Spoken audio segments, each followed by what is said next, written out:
Hi there, and welcome to the Ishikawa or Fishbone diagram in Procurement template. This is Aleksandra Panic speaking. I'm the head of product at Procurement Tactics, and I will be your guide in today's template. With over 20 years of experience in procurement and negotiations, we at Procurement Tactics felt like we should share with you some of the basic tools we have used in our procurement needs. Today specifically, we'll be tackling the Ishikawa or Fishbone diagram. Let's get right into it. What is actually Ishikawa or Fishbone diagram? The Ishikawa or Fishbone diagram is a tool commonly used for root cause analysis, but it's also very good for risk identification. This method was developed in the 1960s by Kaoru Ishikawa for measuring the quality control processes in the shipbuilding industry.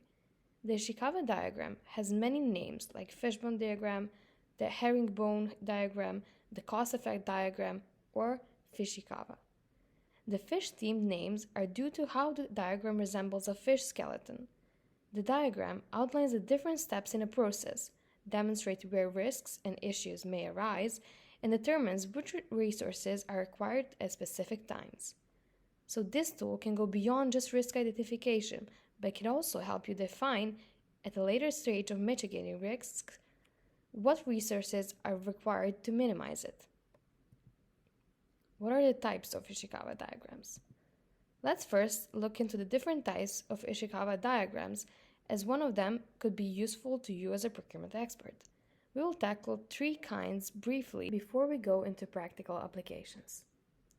The first one is the 6Ms Ishikawa diagram. This type of Ishikawa diagram is the classic version, which has each of the ribs of the skeleton representing a certain type of issue within quality control. These issues can be described as the 6Ms, which highlight failures or potential failures that can be corrected or prevented. Here are what the 6Ms represent. First one is manpower.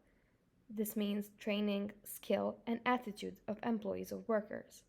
Next one is machines, machine maintenance, and upgrades if needed. The next one is materials, material handling, proper labeling, storing, quality standards, size, quantity, etc.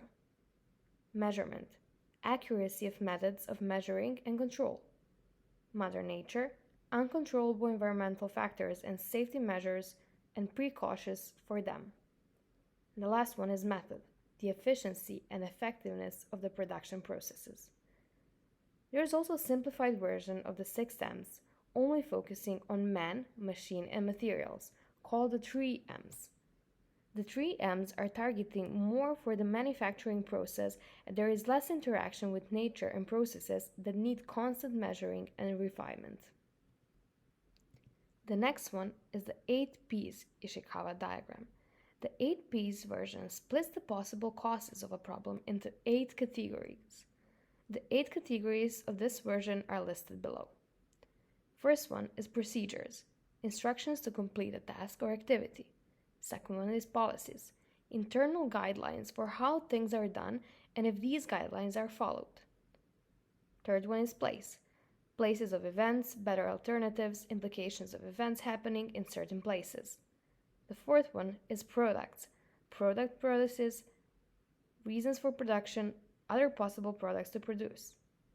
The fifth one is people involved in the processes. The sixth one is steps in the process and the following of these steps.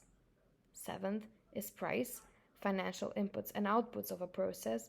And the last one is promotion, introduction of goods to a market and strategies used to market them.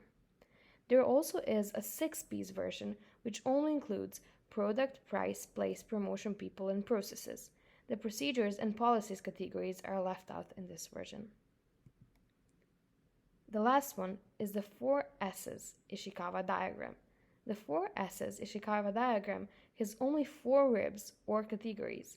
It's targeted more at a service industry and omits categories for product or manufacturing processes. We will now explain what the 4 categories stand for.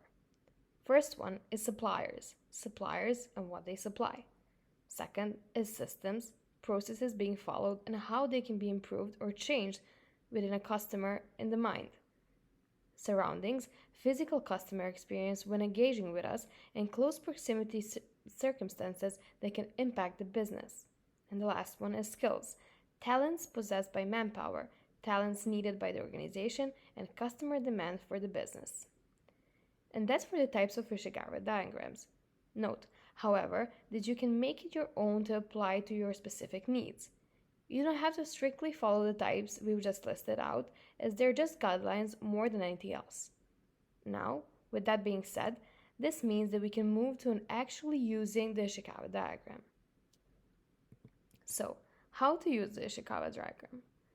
Now we move on to using one. Here's an example template of a classic Fishbone diagram. This template can help you visually diagram the problem's root causes. This will help you to try to diagnose the problem rather than focusing on the symptoms. To fill in the template yourself, here are some steps you and your team can take. Firstly, the group should agree on an effect or a problem statement, which goes on the head of the fish or the line next to the arrow's head in the case of our diagram. Then we go to the brainstorm, the primary causes for the problem or categories. You can put in the necessary categories that are specific to you, or you can simply use the original 6 M's: methods, machines, manpower, materials, measurements, and Mother Nature. These go on the outermost points of the ribs, or on the category circles as with the case of our diagram. The next step is thinking about possible causes. Ask relevant questions and add them to a rib in an appropriate category. Causes can be written in more than one rib if they can relate to more than one category. In the case of our diagram, we've labeled these parts subcategories so it's easier to point out. Don't stop asking questions and write sub-causes branching of the causes based on your questioning. Never stop asking why, and dig deeper for more levels of causes. Layers of ribs can indicate relationship between causes and give you a clear picture of the risks or potential risks that you may face. In the case of our diagram, just add on the rest of the subcategories that haven't been filled in. Since this is for an example's sake, only you should feel free to add on it or even make your own on a whiteboard or a piece of paper if you really want to brainstorm with your team in the office. Now, you may think it's over, but when you and your team run out of ideas, you should shift focus to areas where there are less subcategories or areas where there is less meat on the fish, so to speak. In that case, brainstorm some more. It's better to be safe than sorry, after all. Let's take a look at a personal example of Marijn Overvest, the founder of Procurement Tactics. He encountered a situation where he needed to expand his supplier base within his category, and he wanted to understand the possible risks involved and how to mitigate them. He used the Ishikawa or Fishbone diagram for this situation of risk with regards with supplier entry. He simply listed the areas related to the supplier entry process: financial stability, ownership and beneficiaries, service level, capacity, and capability. Then he defined the potential risks, high risk rating as per D and B, etc. As a result, he ended with a holistic picture of potential risks which he could then work on mitigating. Let's go further to Ishikawa in category management. It would be remiss of us not to mention how Ishikawa diagram is a significant tool in category management as well, which is a pillar of procurement. Within category management, the Ishikawa or Fishbone diagram is a tool that can be applied to identify the root causes of issues. Some of these issues are delivery delays, cost overruns, or quality issues. The Ishikawa diagram can map out potential contributing factors to a problem. This means the category managers can systematically analyze and address complex challenges. This leads to more effective category strategies and save you against a lot of potential risks in the long run. Here's an example of Ishikawa or Fishbone diagram in the context of a category management. As you can see from this diagram, the most important categories on which you will try listing the subcategories and factors are quality product, high price, management, and marketing. Try filling these in yourself and see how many subcategories and causes and factors you can generate. Therefore, if you're ever in a pickle and need a more systematic way of looking at problems, then keep the Ishikawa or Fishbone diagram in your mind. It's versatile and can work within any context of procurement if used correctly.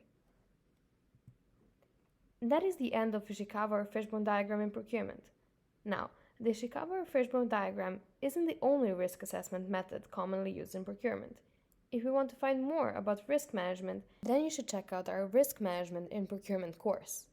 Once again, this has been Aleksandra Panic, and we hope to see you again in our next lesson or template.